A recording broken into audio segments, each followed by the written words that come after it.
않도록 영육간의 강건함으로 지켜주시고 하늘의 상급으로 채워주옵소서.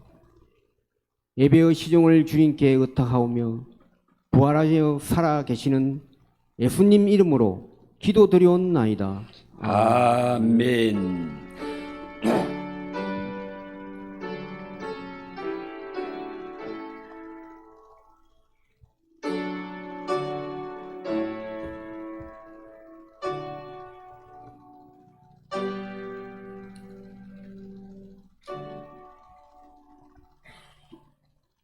하나님 말씀 요한복음 20장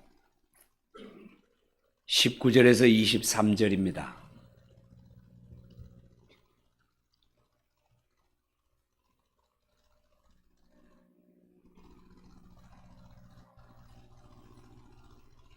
요한복음 20장 19절에서 23절 한 절씩 교독합시다. 이날 곧 안식 후 첫날 저녁 때에 제자들이 유대인들을 두려워하여 모인 곳의 문들을 닫았더니 예수께서 오사 가운데 서서 이르시되 너희에게 평강이 있을지어다.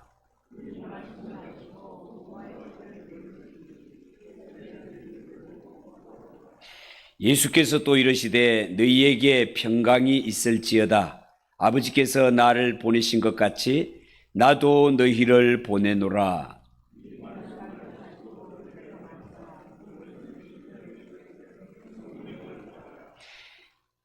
(23절) 같이 읽읍시다. 너희가 누구의 죄든지 사하면 사하여질 것이요 누구의 죄든지 그대로 두면 그대로 있으리라 하시니라. 아멘. 읽은 이 말씀을 가지고 부활하신 주님의 5가지 말씀, 부활하신 주님의 5가지 말씀이라는 제목으로 말씀을 전하겠습니다. 여러분, 예수님께서 인류의 죄를 대신 지시고 십자가에 못 박혀 죽으셨다가 오늘 새벽 부활하셨습니다. 예수님은 십자가에 높이 달려 돌아가시면서 십자가 위에서 7마디 말씀을 남기시죠. 그것을 우리는 가상칠언이라고 합니다. 자, 그런데 성경에 보면 예수님께서 부활하신 후에도 제자들에게 나타나셔서 몇 가지 중요한 말씀을 하십니다. 그래서 오늘 이 시간에는 부활하신 후에 주님께서 제자들에게 남기신 5마디 말씀에 대해서 말씀을 전하기를 원합니다. 첫 번째 말씀이 뭔가 하면 너희에게 평강이 있을지어다 라는 말씀입니다. 여러분, 예수님이 십자가에 못 박혀 죽으셨을 때 제자들은 모두가 두려움에 사로잡혀서 문을 꼭꼭 잠그고 숨어 있었습니다. 그런데 부활하신 예수님이 오셔서 첫 음성이 너희에게 평강이 있을지어다 이렇게 말씀하셨습니다. 예수님의 제자들이 예수님을 잃고 두려움에 사로잡혀 있었듯이 오늘날 현대인들도 많은 두려움 속에 살아가고 있습니다. 사람들이 당하는 이 두려움의 원인이 뭘까? 여러 가지 이유가 있겠지만 정답은 그 심령이 하나님을 떠났기 때문입니다. 아무리 폭풍이 몰아치고 천둥 비바람이 몰아쳐도 어미 품 안에 있는 새끼 새는 두려움이 없습니다. 어미 새가 내리는 비를 다 맞아가면서 그 따뜻한 날개 아래 품어주기 때문에 여러분 영상에 보면 정말 어미새가 새끼를 얼마나 지극히 품고 있는지 비바람 몰아쳐도 끄떡없이 그 새끼들을 품어내는 것을 볼 수 있습니다. 마찬가지로 하나님 없이 살아가는 인생은 마치 목자 없는 양과 같고 어미 잃은 새끼새와 같기 때문에 어디를 가도 불안하고 무엇을 하든지 불안합니다. 마음이 평안하지를 않습니다. 그렇지만 어미 날개 아래 평안이 있는 것처럼 인생은 하나님의 품 안에서 진정한 평강을 누리는 것입니다. 여러분, 부활절이 되면 생각나는 문학 작품이 하나 있는데 그것은 바로 학생 시절에 읽었던 톨스토이의 부활이라는 소설입니다. 그 내용을 소개하면 톨스토이가 법률가인 친구로부터 들은 신라를 배경으로 쓴 소설인데요. 거기에 보면 귀족 청년 네플류도프라는 청년이 나오는데 카추샤였습니다. 이 청년이 나타샤라는 하녀를 유혹해서 임신을 시키게 됐죠. 그런데 그 후에 이 남자는 하녀를 버리게 되고 하녀는 그만 주인집에서 쫓겨나게 됩니다. 그 후에 하녀는 이리저리 방황하면서 피눈물 나는 고생을 하다가 결국은 이리저리 떠밀려 다니다가 몸을 파는 거리의 여자가 되고 맙니다. 그러던 중에 자신을 너무너무 괴롭히는 한 남자를 죽이게 되고 나중에는 살인범이 되어서 법정에 서게 됩니다. 그런데 이 여자를 임신시켰던 남자 네플루도프는요, 그동안 법률을 공부해서 판사가 됩니다. 그런데 공교롭게도 이 재판을 그가 맡게 된단 말이죠. 참으로 이 두 사람은 기구한 운명으로 다시 만나게 됩니다. 이 네플류도프는 자신 때문에 불행하게 된 이 여자를 재판하자니 양심이 찔리고 가책이 느껴집니다. 그래서 이 여자를 돕게 되는데요, 사형을 면하게 하고 그 대신 그 추운 시베리아 땅으로 유배를 보내게 됩니다. 그리고 자신은 그 여자 뒤를 따라가게 되는데요, 이 시베리아로 가는 길에 밤중에 여간에서 성경을 읽게 됩니다. 그런데 성경을 읽다가 말씀을 통해 부활하신 예수님을 만나게 된단 말이죠. 이 부활의 주님을 만나게 되니 방탕하게 지냈던 지난날 회개가 되고 이제부터 남은 앞날의 삶은 새롭게 살기로 결단을 하고 실제로 그런 삶을 살게 됩니다. 이것이 부활의, 이 톨스토이의 부활이라는 작품의 줄거리가 되겠습니다. 이처럼 인생은 부활의 주님을 만나게 되면 새로운 인생을 살게 됩니다. 마음의 진정한 평강을 얻게 됩니다.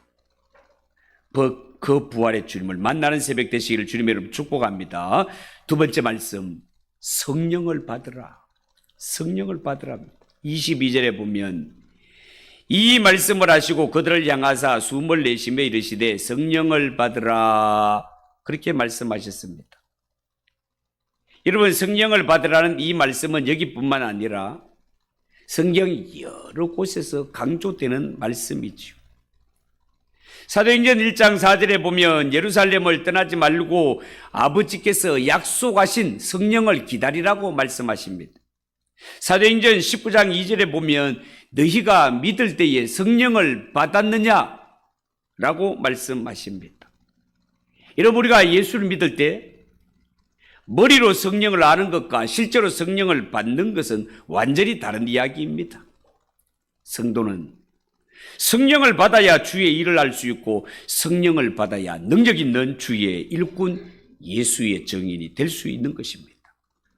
여러분, 가령 예를 들어 집이 하나 있다고 칩시다. 집이 하나 있는데 이 집에 개가 들어와서 살게 되면 개집이 됩니다. 돼지가 들어와서 살게 되면 돼지우리가 됩니다. 대통령이 들어와 살면 대통령 관저가 되고요, 성령님이 들어와 거하시면 성령의 전이 되는 것입니다. 여러분은 여러분의 몸이 무엇이 되기를 원하십니까? 세상에 잡다한 것이 자리 잡는 것이 아니라 내 몸 성령님이 오셔서 성령이 거하시는 성령의 전으로 삼아 살아가는 성도들 되시기를 축복합니다. 세 번째 음성, 가라는 것입니다.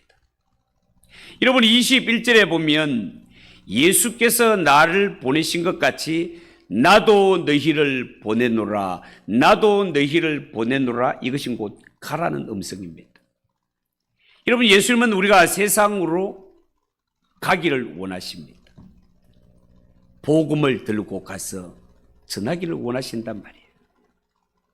여러분, 예수님 하나님의 아들이시면서 이 세상에 오셔서 제자들을 부르실 때 첫 번째 하신 말씀도 전도하러 가라는 것입니다. 사람을 낚는 어부가 되게 하겠다는 겁니다. 마가복음 3장 13절 이하 15절에 보면 또 산에 오르사 자기가 원하는 자들을 부르시니 나온지라. 이에 12를 세우셨으니 이는 자기와 함께 있게 하시고 또 보내사 전도도 하게 하며, 전도하게 하셨다라고 그렇게 말씀하셨습니다. 마태복음 28장 18절 이하 우리가 잘 아는 말씀, 예수께서 나와 말씀하여 이르시되 하늘과 땅의 모든 권세를 내게 주셨으니 그러므로 너희는 가서 모든 민족을 제자로 삼아 아버지와 아들과 성령의 이름으로 세례를 베풀고 내가 너희에게 분부한 모든 것을 가르쳐 지키게 하라. 볼지어다 내가 세상 끝날까지 너희와 항상 함께 있으리라. 이렇게 말씀하셨습니다. 이를 두고 우리는 예수님의 지상 명령, 예수님이 주신 가장 존귀한 명령이라고 그렇게 부르지요. 하나님의 아들이신 예수님이 이 땅에 오신 목적은 바로 복음을 전파하여 영혼을 살리려는 일이라는 것을 명심해야 됩니다. 예수님 오셔서 제자를 부르시고 그들을 훈련시키신 것도, 이 땅에 교회를 세우신 것도, 믿는 자에게 성령을 부어주신 것도, 심지어 부활하신 후에 제자들에게 오셔서 재차 확인하신 것도 복음 전파와 영혼 구원과 상관이 있는 것입니다. 그렇다면 오늘날 교회와 예수 믿는 성도가 달려가야 할 길은 이미 정해졌고 우리가 잘 알고 있는데, 그게 뭐라고요? 복음을 전파하여 영혼을 살리는 일. 부활하신 주님의 음성, 복음을 들고 가라는 음성, 이 음성을 기억하여 사는 날 동안 복음 증거하고 영혼 살리는 일에 매진하는 성도들 되시기를 축복합니다. 네 번째, 죄 사함을 받으라. 그런 것입니다.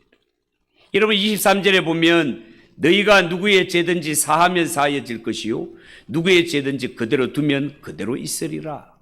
그렇게 말씀했습니다. 여러분, 유대인들의 교리 중에는 이런 이야기가 있습니다. 장소 가운데 가장 중요한 장소는 성전이요, 사람 중에 가장 중요한 사람은 제사장이며 날 중에 가장 중요한 날은 안식일이요, 일 중에 가장 중요한 일은 죄 사함 받는 일이라고 그렇게 말하였습니다. 왜냐하면 죄 사함 받지 못하면 하나님의 나라 들어갈 수 없기 때문에 그렇습니다. 여러분, 감옥에 갇혀있는 죄수들 가운데 사형수들이 있죠. 언제 죽을지 모르지만 죽음이 정해진 사형수들, 매일매일의 삶을 죽음의 공포에 시달리며 산다고 합니다. 오늘 내가 죽는 것은 아닐까? 죄수 몇 번 하고 부르면 자기의 번호가 불려질까 봐 가슴이 철렁하고 초조해진단 말이죠. 그런데요, 공휴일이나 국가 경축일에는 사형 집행이 없기 때문에 그렇게 평안할 수가 없다는 것입니다. 여러분, 우리가 지난번에 밧줄이라는 동영상을 본 적이 있는데요, 그게 보면 사형수들 가운데 죽음 직전에 예수님을 영접한 자들이 있습니다.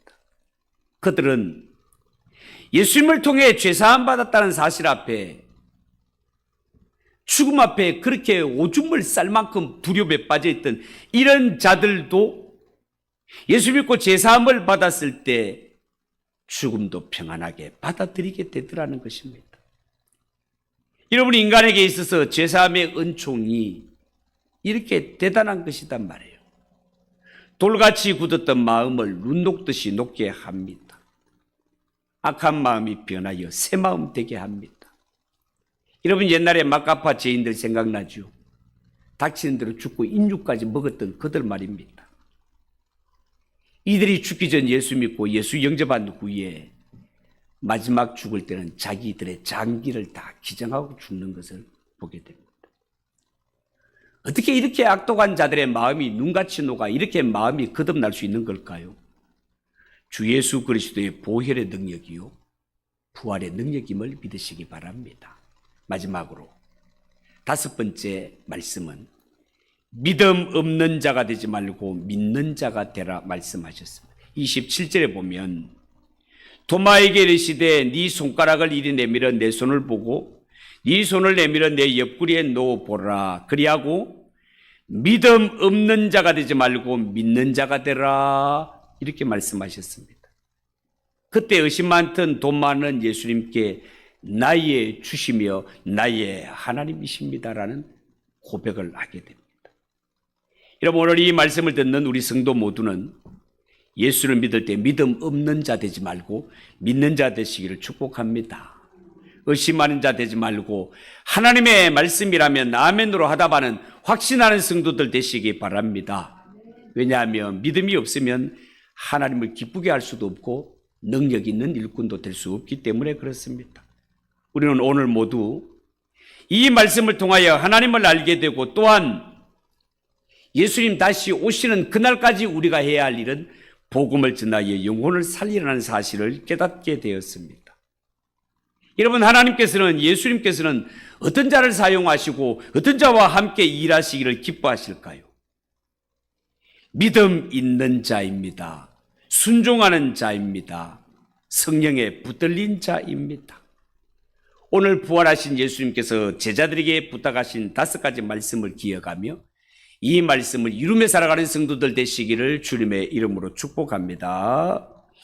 160장 찬송하겠습니다.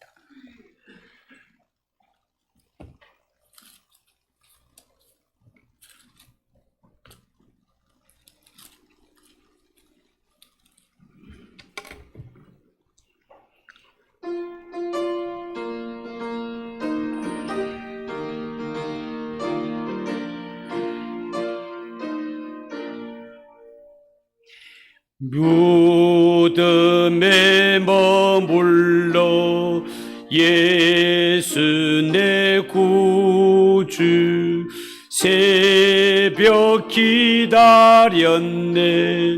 예수 내 주